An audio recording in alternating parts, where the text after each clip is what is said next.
Let's say you find yourself in the position where you have a very successful Shopify business, e-commerce business, or you're looking to get into that world, but make it your full-time gig. In today's video, I'm gonna talk about how to take the big step that every entrepreneur needs to take their Shopify business to the next level and make it into a sales organization. Now, everyone says business, everyone says like e-commerce. Most of the time, they're talking about you alone behind your computer executing, and it's about your time and it scales with you. In today's video, I'm going to talk about how you need to structure all of that upfront you in a way that will eventually allow you to bring on a sales team, ultimately reduce your hours, but more importantly, grow your business far faster than you can do on your own. And ultimately, again, it will put more dollars in your pocket, and in the long run, it will help you reduce time in your business or increase time, but greatly increase dollar bills in your bank account. Now, you might think this is a step that you're gonna take way down in the line, but what's crucial here is understanding at the get-go, before you get too far into your business or before you even start, the fact that you need to prep for the success, the long run, at the get-go, because if you don't, you may never be able to make the conversion with your business. And that is critical in whether you're gonna have long-term or short-term success in the event that you're successful in the first place. I cannot reiterate enough that this is for people that are beginning their journey as well as people that have already started, because again, it's all about how you build your business, and this is the long-term goal for anyone in this space. Let me reiterate, without a doubt, this is the long-term goal. This is where success happens. And every guru that you're listening to on YouTube or any other method of social media, they have a massive team behind them. They're not just all doing it on their own. That's not a bad thing, but that's how they are successful, because one person can only give so much to their business.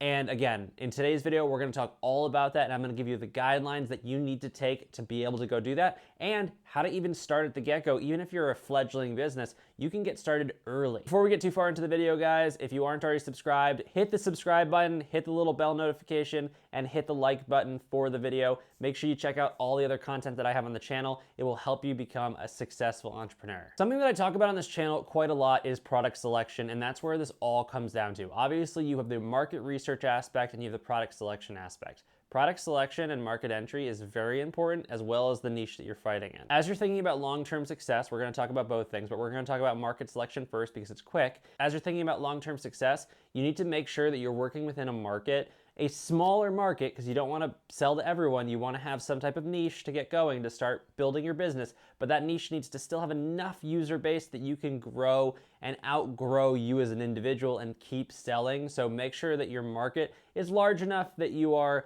actively able to grow. It's kind of like if you were to sell hot sauces, but you only sold hot sauces with fermented pineapple, which I don't even know if that's a thing, but that's all you sold. Obviously, you can't sell that many versions of that specific thing. That's probably a really bad example, but it's if you went to a community that all wanted fermented. This is just an awful example, but you know what I mean. Don't pick a really niche thing here. So the second part that is the most important part is actually comes down to the pricing structure of your product. So building a sales organization is easy, right? It's just employing people to continue to sell your product. And the goal here is to replicate yourself in as many people possible on the selling side. What does that really mean? With any business, it's great to be able to run ads and do all that thing and drive business, but that's great. And most of that happens with small dollar item products. Most people that are successful in e-commerce and on Shopify are actually selling higher ticket items in less volume. And then there's a little bit more DTC, which is direct to consumer, than you would think at the get-go. I do this myself with my business. A lot of my business is direct to consumer, where I'm actually interacting with the customer on a regular basis and actively selling with my time. Actually, surprisingly enough, I spend this amount of money on ads on my business. I have $0 of ad spend across my entire business, and it's been that way for 3 years and going right now. And I run an e-commerce store. So what you would traditionally think is heavy in ads, heavy in social media ads. I've just chosen to get going with the whole sales organization structure at the get-go, and it just works out better for me, and I don't have as much cost at the upfront. So what does that all mean? You need to create a structure where you can take a person, bring them into your business, have them sell your products, and you need to still make money. What does that even mean? Why does that add value to you, actually, is probably the bigger question.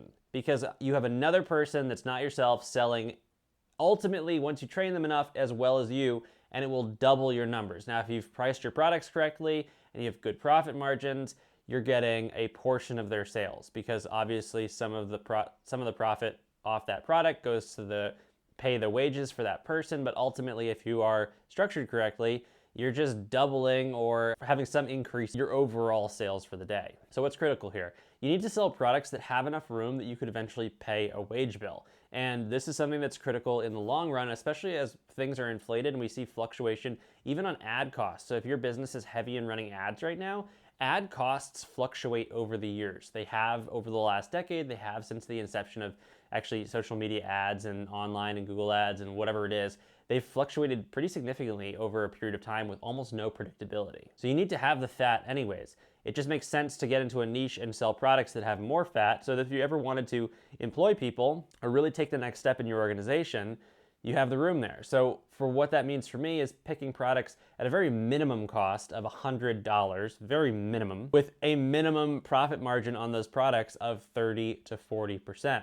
Still doesn't seem like a lot. That person would then, my salesperson would then need to sell many, many, many more products. Where you really start to build here is if you sell higher ticket items between the $200 and $1,000 range, which might sound confusing to a lot of people because you're like, it's hard to sell products at that price range. It's all about your suite and total sales. So depending on the business you're in, you may have single products or low ticket items, and you could reach a larger sales goal or larger sale value of combining products if you have lower sales numbers. And this could be anything from, like, if you have food, just buy a bundle. If you sell pieces of tech, it's all about a salesperson saying, look, you really need this, this, and this together, and that's the value that your salesman is providing.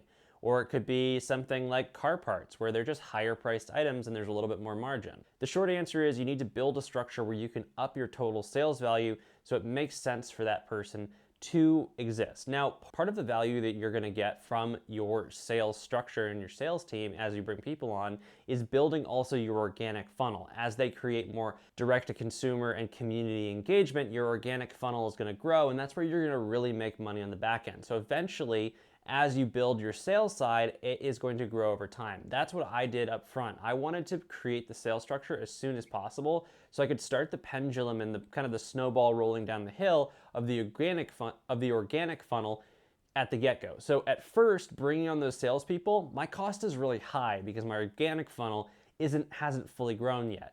But as my sales wage bill stays here, my organic funnel kind of raises, and all of a sudden we're getting pretty close because I'm having organic sales which are funneled by community engagement and some of the things that happen organically as my brand is talked about, and I make higher margin for the business from those organic sales because I'm not paying, let's say, a commission or however that structure is, and then all of a sudden I'm being able to pay more to the wage bill, and then I can rinse and repeat and constantly grow my sales team. But this is the number one way to, one, increase the size of your business, bring in more revenue, and more importantly, grow that organic funnel in the long run. Now, of course, this isn't a blanket statement for every business. If you sell $5 items, this is something that you're never going to be able to do. But I think the reality statement is, if you sell $5 items, you're going to struggle in the long run anyways with the variability of costs, whether it's shipping or whatever it's happening. Like, if you guys are new to the business or you're in the business, you'll know that we just had about a 20% increase in shipping costs with USPS just in the last calendar year.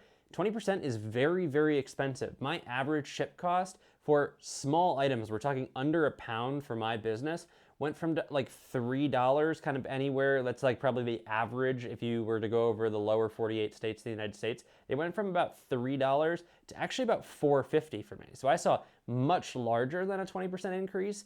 And maybe that's because of the specific size that I'm doing and the specific weight. But just in the calendar year, I've had a massive change in the margins of some of my products because those packages actually are for some of my products that are priced at like $20 to $50. Now my profit margins on those are probably 50 or 60%, so I can eat that, but boy oh boy is that a lot less money. And if you don't build your business around that, then it can be really hard. So at the get-go, building as if you need extra fat is really important, and it can be a valuable cost, let's say, bringing on somebody else to help grow your organic funnel, and again, just bring in more top line revenue, even if you're making less on it, or even if you're breaking even, right? You get the benefit of the organic funnel and kind of the social proof of what you're doing, and just more product, which means lower cost per good because you're increasing your economies of scale. All of those things start to help. So that's why you would do it and how you would do it, right? The how is all coming down to products. It's easy, right? Once you have the products, you hire somebody and they sell your product. You can go through social site, direct to consumer.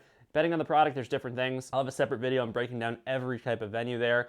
And then the why is your organic funnel and bringing up your top line revenue to help you with product costs, social proof, and most important, I will say it again, your organic funnel. That will be what makes you the most money over the long term. And, I'll say it, your sanity. It might be hard to manage somebody, but having somebody also replicate the amount of work, or at least try to get close to the amount of work that you're putting into your own business on a weekly basis, saves you that many hours, right? I mean, it is something that is going to help you in the long run with your own sanity, and it'll help you grow. Hopefully you guys enjoyed the video. There's lots of other videos on my channel that will help you grow your business. Definitely go through and check them out. Otherwise, I'll see you guys in the next video.